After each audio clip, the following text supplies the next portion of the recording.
Welcome. I'm Steph, an intuitive hypnotist from Quebec, Canada. I'm Julie, a past life regression hypnotist and Reiki healer from Wisconsin. And together, we are the Soulful Mystics.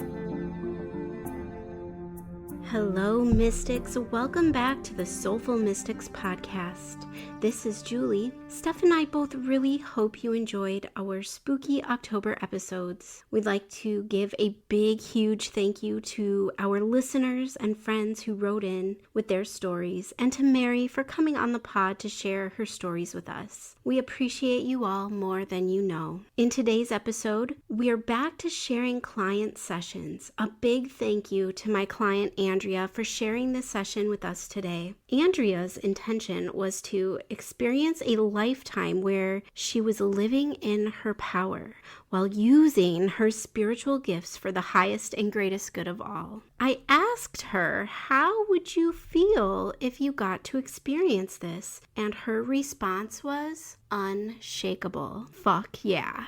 I freaking love this. Everyone deserves to feel unshakable. I just love intentions such as this, not only feeling the confidence of using their gifts, but feeling so powerful. No self-doubt, just owning it and using it for the good of all, even if there are risks involved. One of my favorite things about hypnosis is to actually watch a client step into their power. To witness this shift is absolutely amazing and leaves me in awe every time. It truly just lights me up. And for them to know that this is all them doing it. It's not me or Steph or any other hypnotist. It's truly the client. We are just simply there to guide you to a space and hold that space for you to have this experience on your own, and hopefully teaching you along the way that you can really access and tap into this at any time you wish. Each and every one of you holds this power, even if it may be clouded by the human experience, because believe me, we've been there. But through this work, both Steph and I have learned that we are all amazingly mystical and magical, badass spiritual beings. Before we get into the episode, I wanted to share with you that Steph is offering a pretty freaking awesome discount this fall that runs through November 25th. Check out the details at soulfulstephanie.com,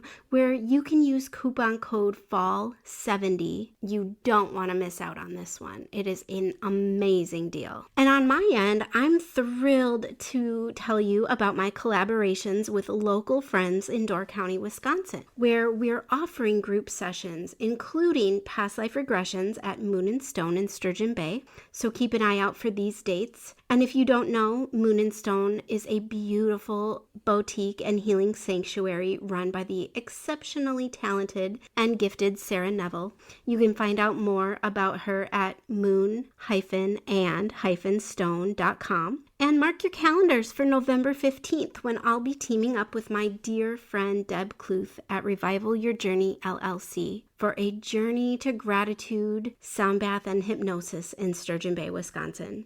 Deb's sound massages are pure magic, and they even gave me one of the most restful night's sleep I've ever had. For more details on these offerings, check out her Facebook at Revival Your Journey LLC. And as always, you can find all the information on our social media platforms at Soulful Mystics Podcast, and we'll provide the links in the show notes as well. Don't forget, if you're enjoying the podcast, we would be over the moon if you would consider leaving us a 5-star rating and review. It only takes a few short moments, but the impact it has on helping others find us is huge. Or consider sharing an episode with a friend or a family member. Either way, it all helps us, and we are so incredibly grateful. AJ Christopher writes, "Thank you, ladies, for sharing all your stories and knowledge. It is something I look forward to listening to. Keep doing what brings you joy." This truly means the world to us, and we sincerely thank you, because the amount of joy that the podcast and our work through hypnosis brings us is just, there's nothing like it. When I say that this work lights us up, it truly lights us up. It's just amazing, and we couldn't do this without all of you. All right, here it is. Episode 37, A Client PLR, Unshakeable.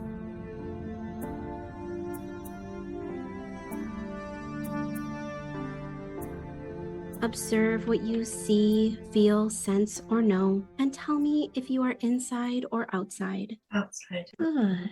What are you doing outside right now? Buying bread from a market stall. Are there a lot of other people around you? Yes, it's busy. And if you were to focus your awareness on yourself right now, maybe look down, get a sense of what you're wearing, if there's any shoes on your feet, what they look like. Tell me what you know about yourself, your possible age, your gender, any of that. I'm a woman. Okay.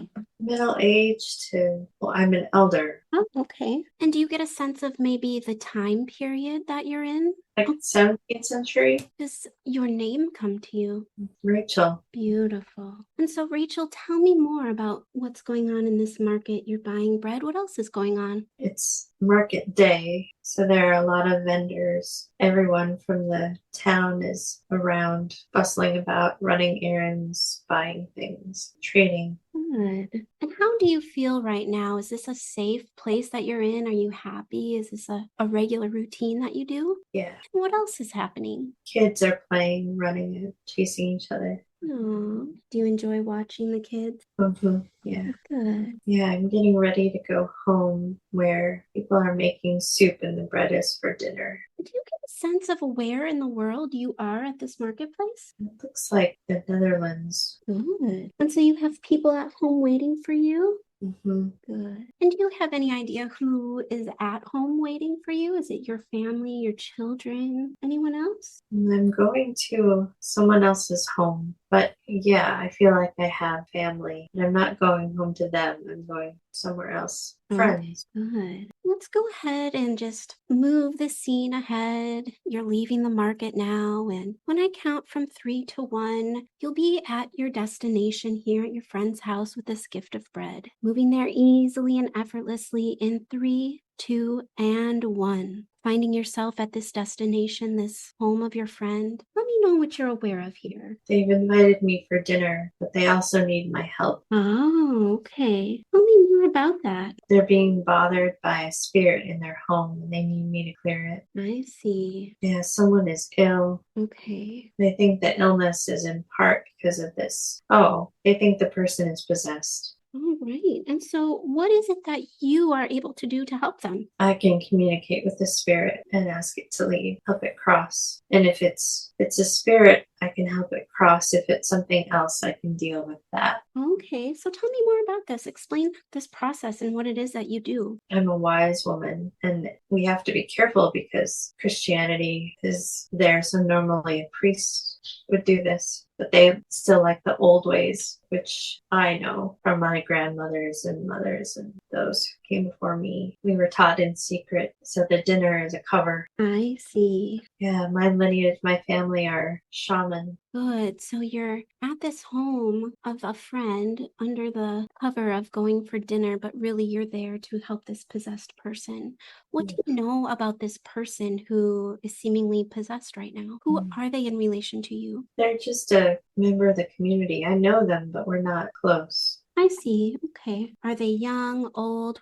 What do you know about them? They're young. They're the child of this couple that knows me, knows my family. Okay. So you're there to help this child. Mm-hmm. Would you like to go ahead and do that right now? Yeah. Go ahead and do your thing. Just help this child remove this possession, this spirit, and let me know the process. Kind of talk me through it as you're doing, if you could.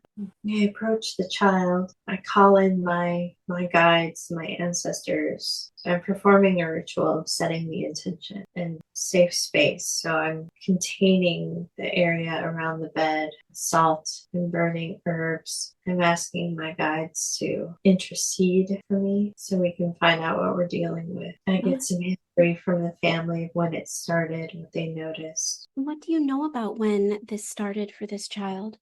The child started spending time with someone they didn't like. I see. How did this unfold where the child became possessed from spending time with this person?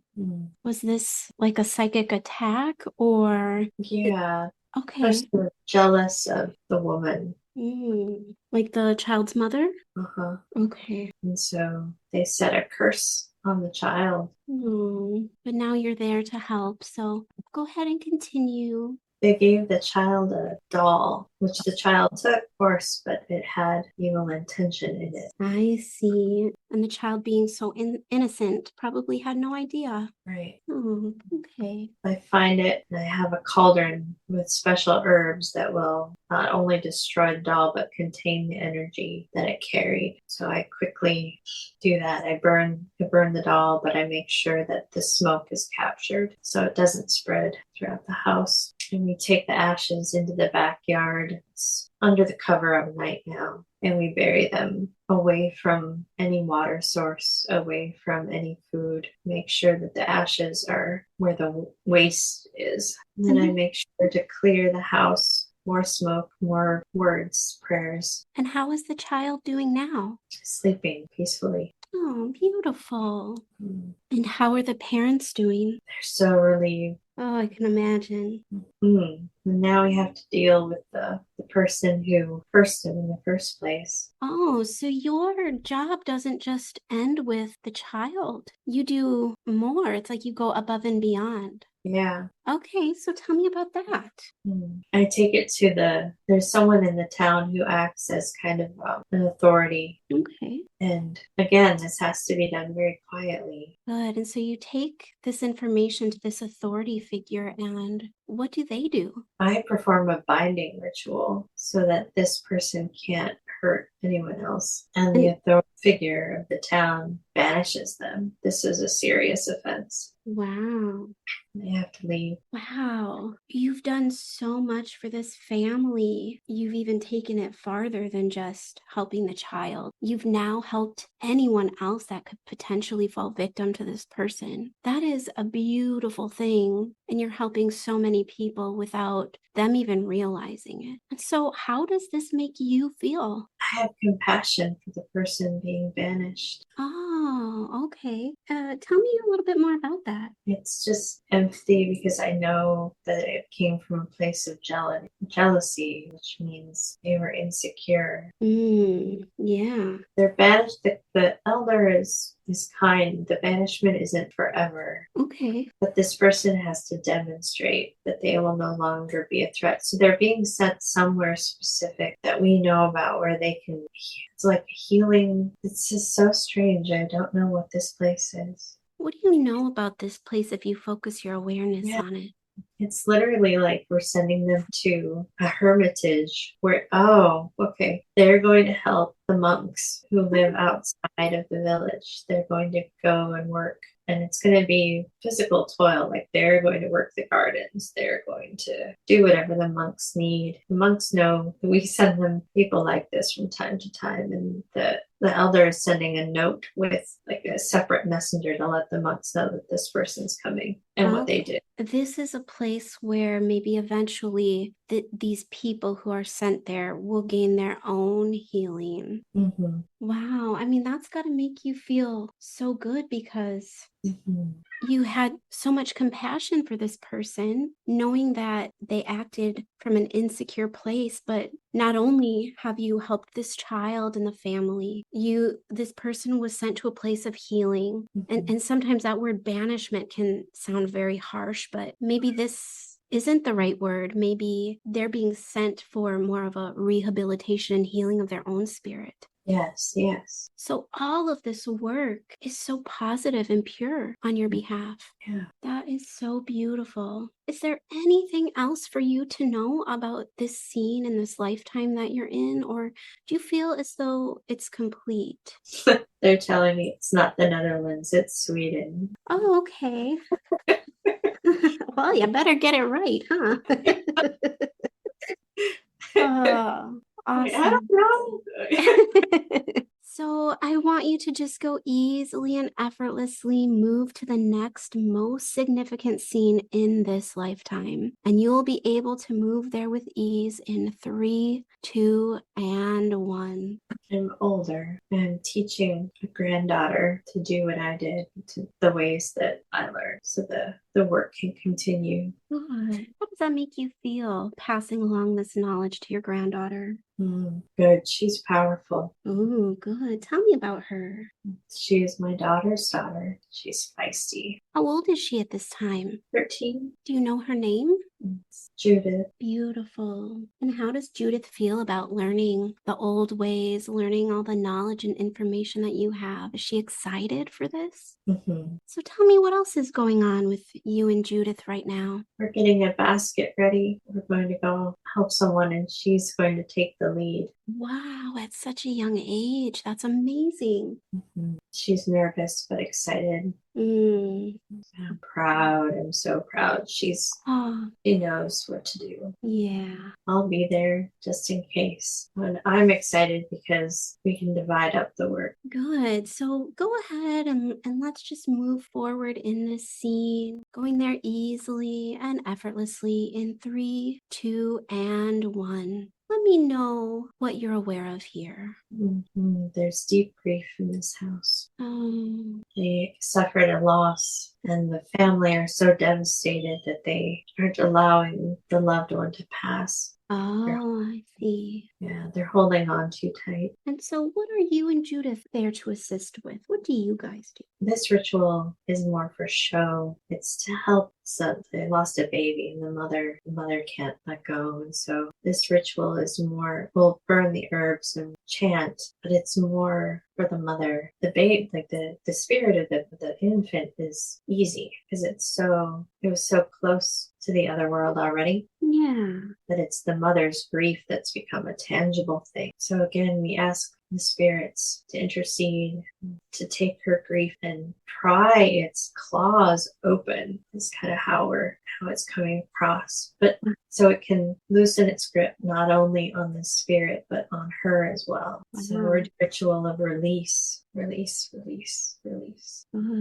Just go ahead and continue with this ritual and just let me know what comes up as you're doing this.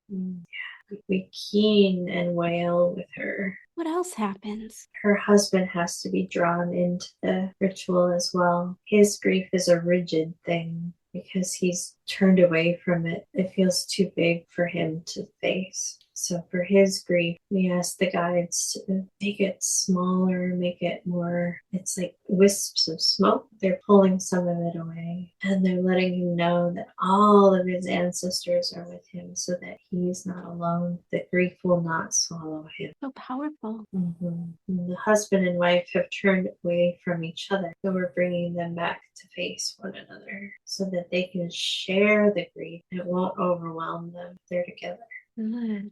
So it's just the two of us in the room, but we're bringing in all of the ancestors of this man and this woman so they can feel the love and support and remember that they're part of a community, and it's the community that will help them hold together. Yeah. Oh, that's beautiful. They felt so isolated, but we're showing them all of the people who have brought gifts, brought food, brought offerings to them. Yeah. Oh, what a beautiful thing. And sometimes that grief is just so blinding. And how are they doing now that they can see all this love and support and community that surrounds them?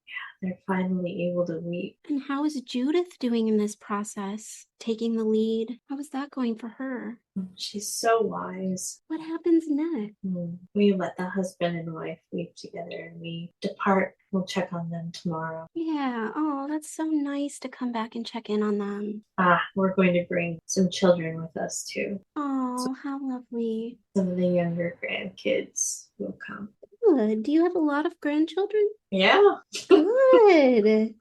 And I love how they're helping you in this work. Even if they don't fully understand it, it's their energy and presence. Yeah, I'm very proud.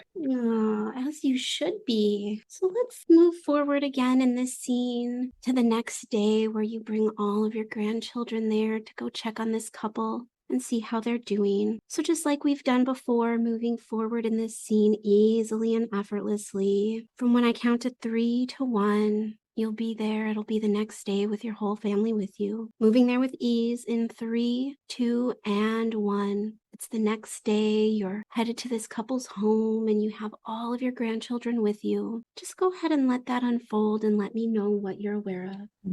It's a sunny day. We're very grateful for that. They open the door and they look tired, but more at peace. They're not so haggard. Did they know you were going to bring all the children with you? No, they're surprised. Oh, okay. So what is their reaction to all these children? They don't have much time to react. The kids run inside. Are Oh, immediately loud and boisterous, and they immediately start tidying up. They're just like taking dishes and bringing them into the kitchen and doing the washing. It's like they're a force that yeah. just invaded this house. And I come in with a basket again, this time with food and jam and bread, cheese. Yeah, it's time for them to be fed. I can imagine they probably weren't eating so well under No. this cloud of grief. No. How kind of you to do so much for these people. You're not only helping them release some of this grief, but you're nurturing them and you're caring for them and you're bringing this beautiful, joyous energy of your grandchildren to them. Wow, that is just amazing. How is everyone feeling right now in this scene? They're laughing. And, Oh, yeah. laughter is so healing. And crying a little. Yeah. So what Yeah. happens next? We all sit at the table. Not all, but like the adults sit at the table while the kids keep doing their thing. They're still sweeping and washing up and being boisterous. And so they just sit and they take some tea and just sort of look around them with their waking up. And the tea is good for awakening. Good. And do you feel as if there's any more information to gain from this scene, or would you like to move on? Yeah, we can move on. Good. All right. So just as we did before, I want you to go easily and effortlessly just move to the next most significant event in this lifetime. And you'll be able to move there with ease in 3, 2, and 1. And when you're ready, just let me know what you're aware of here. I'm actually younger in this one. Okay, good. So tell me what's going on. I'm with my grandmother, and I'm going to do my first session where I take the lead. Really nervous, but excited. Yeah. So it's your first time. You're taking the lead in this session. Do you know where you're going, who you're helping? Tell me about it. Yeah, my grandmother has told me a little bit about who will be helping, and I'm nervous because it feels like a big energy, like a strong energy, and I'm nervous that I won't be strong enough. I see. But you have your grandmother with you at your side. Mm-hmm. How old do you feel you are in this scene? 15. And if you were to just focus on your grandmother that you're with right now, do you recognize her as anyone you know in your current life as Andrea? My father. Good. And so do you feel like you have complete and total trust in your grandmother here? Yeah. You're preparing to go take care of this big, strong energy. You're feeling a little bit nervous, but yet you're excited. You know your grandmother is right at your side. What happens next? We set off. It's nighttime. We had to wait for the full moon to do this. And the moon is full and it's chilly, cloudless sky. So the moon is bright.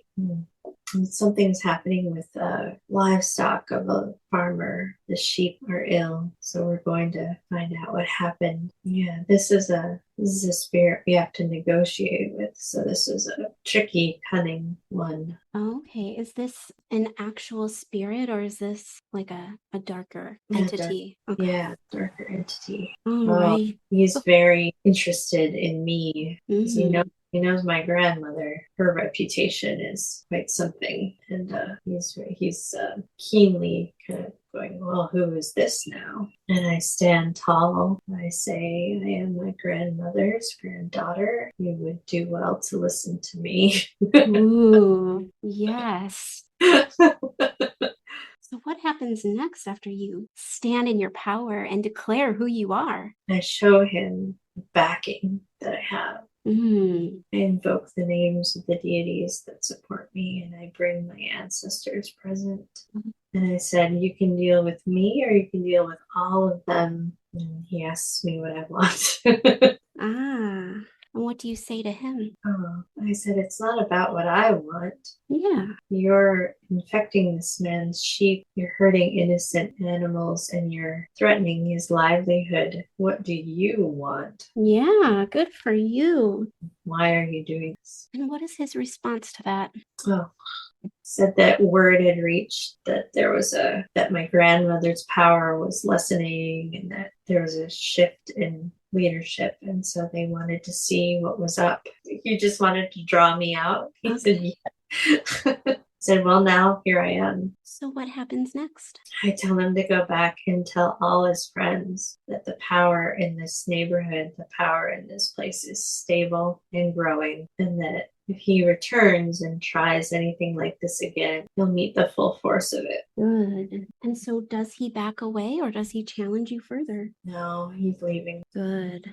And how do you feel, this 15-year-old young Rachel? How do you feel now in this moment, now that he's backing away? Fierce and protective and Ooh. angry. Yeah. Yeah. We're kind of laughing, my grandmother, is just shaking our heads. Like, well, they look for any weak spots, so we need to make sure that our presence is felt. Yes. And it was the doubt of the community members that was kind of how the word spread. They're like, if she's stepping down and Rachel's coming up, is Rachel? They were wondering, what's this going to look like? What's this going to be like? I see. So this was sort of like a test for you to see if you would stand in your own power and take charge. Yeah. And you did it. Yeah. You showed everyone in this community. That is so powerful. Wow. Feel that. Take that all in for a moment. That's got to feel incredible. Mm-hmm. And so how are you feeling now? I look around at the people who were there, like this farmer and his family, and I kind of raise my eyebrows at them and say, do you have any questions? I love it. And I know that this story will spread, so I'm not worried. Oh, yeah. And so do you feel as though there's any other information to gain from this scene right now? No. And so now, Rachel, I want you to find your last day, your final moments of this lifetime just before you take that final breath. And you'll be able to find that place easily and effortlessly in 3, 2, and 1. And just let me know what you're aware of here. I know it's my last day. I've been in. Okay. But I have enough energy to go outside, and I go to my favorite place in the forest. That's where I want to pass. Oh, beautiful. Yeah. All right. And so you're headed to this favorite place in the forest. You know, this will be your final resting place. And so in a moment here, we're going to have you just take your final breath. But before we do that, is there anything else that you need to know before your soul leaves this body about this lifetime as Rachel? Something about the pattern with women. They're saying that strength that Rachel showed. Yeah, you're right. It's my light that they're reacting to. And Rachel is like the fire. So like that ferocity, that strength, that's part of it. That kind of scares people away when they can sense that about your energy. You're a force in the most beautiful way possible. Wow. Is there anything else for you to know? Any other messages from Rachel before you take that final breath? She's like, call on me when you need confidence. Yes. She is always with you. She is a part of you. She is you. Even in this incarnation as Andrea, Rachel is always there. And when you're ready, just go ahead and take that final breath. And just letting go on that exhale. And you'll be able to float toward the light. And when you're ready, just let me know what you feel as your soul left the body. It was like, like a sigh of relief. Yeah, the body had gotten heavy and the soul was rejuvenated. Good. Why did you see this specific life today? That confidence. And knowing that the ones who were doing the work weren't pulling on their own personal strength and energy when they dealt with these powers. They had the deities that they called on. They had guides and ancestors supporting them. So it wasn't... You weren't alone. Yeah. So they're showing me that I already know how to do it. Yeah, I mean, very clearly, it's a part of you. It's ingrained in your soul. Yeah, you're never alone. No, they're saying there's nothing to be afraid of. Absolutely. As you grow and evolve in your current life as Andrea and you make all of these transitions within your life, how can you apply this and integrate Rachel into your current life to help you feel that confidence and know that you're not alone? I can feel where she is in my body. Ooh, explain that. Yeah, I feel a strength in my core that's different, that's her. Good. And so anytime you need to, you can pull in that energy of her. Wow. And Andrea, how does that make you feel? So strong. Oh, hell yeah. Good. Does it make you feel unshakable? Yeah. Good. And that's it for today's episode. Until next time, stay curious.